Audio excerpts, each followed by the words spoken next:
Internet से पहले intellectual उन लोगों को कहा जाता था जो वाकई होते थे, और ये वर्ड रिस्पेक्टेबल शायद इसलिए था कि ये उन लोगों को मिलता था जो आम लोगों से ज्यादा जानते थे, उन्हें सही और गलत का पता होता था। लेकिन आजकल हर वो बंदा इंटेलेक्चुअल है जिसके इंटरनेट पे कुछ फॉलोअर्स हैं, उसे पता चाहे किसी चीज का भी ना हो, लेकिन वो हर चीज पे अपना ओपिनियन देगा। जैसे कि इंडिया का ये है खान सर। सर भी शायद उनके नाम के साथ लगाया जाता है जिन्होंने कोई कारनामा किया हो, और इसका कारनामा ये है कि ये पाकिस्तान को हेट करता है और बॉलीवुड मूवीज की तरह लोगों को बताता है कि अब बस कुछ ही दिन है, पाकिस्तान खत्म है फिर। और सर वाला टाइटल भी शायद इंडियंस ने दिया है इसे क्योंकि पढ़े लिखे लोग इंडिया में मिल जाए, पाकिस्तान आने की जरूरत नहीं। और ये पाकिस्तान को हेट इसलिए करता है क्योंकि उससे इसके फॉलोअर्स खुश होते हैं। उनकी मिजरेबल जिंदगी में एक ही तो खुशी वाली बात है, पाकिस्तान को बर्बाद होते देखना। और अगर इस खान के कहने से कुछ हो रहा होता तो अभी तक पाकिस्तान अखंड भारत का हिस्सा होता, जो कि ये अपने फॉलोअर्स को बताता रहता है कि अब बस अपने पाकिस्तान पे कब्जा कर ही लेना है। एक दिन अखंड भारत बनेगा। अखंड भारत बनेगा एक दिन।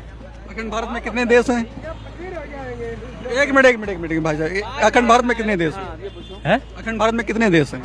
कितने आप बताइए। हमको नहीं पता, आप बता रहे हो ना एक दिन अखंड भारत बनेगा। हाँ, अखंड भारत बनेगा। तो कितने देश मतलब मिलके बनेगा अखंड भारत? है अखंड भारत मतलब क्या है? विश्व में पंचम लड़ाएगा भारत का। अरे विश्व में डंका बज रहा है, अभी तो बज रहा है, लेकिन अखंड भारत मतलब क्या हम समझ नहीं पा रहे हैं। अखंड भारत मतलब क्या? 146 राज्य में अभी लहरा रहा है, ठीक। और क्या कहते हैं,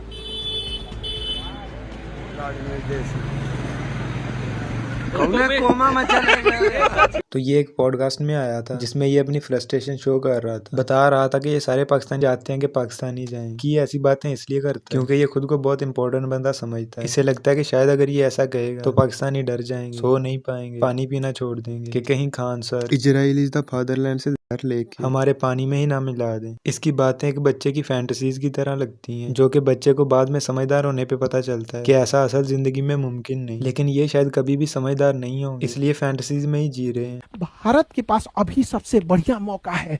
अमेरिका बिजी है ईरान में, सऊदी अरब बिजी है, सऊदी अरब के पास अपने पिटाइल है, और यही मौका है।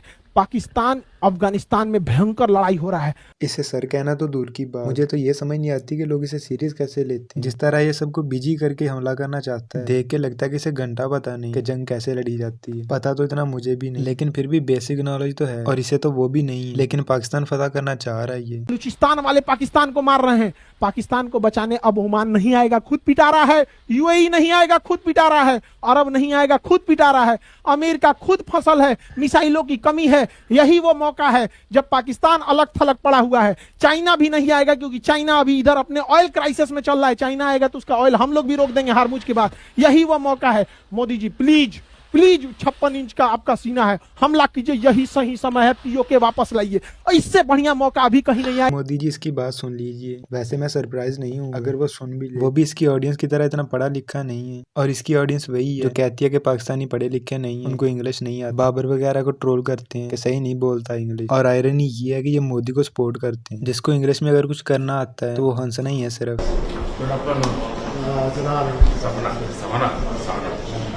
Thank for this opportunity. Well, for all the people I want to invite to do a joint session. That's what's funny. Otherwise, without you, one cannot do.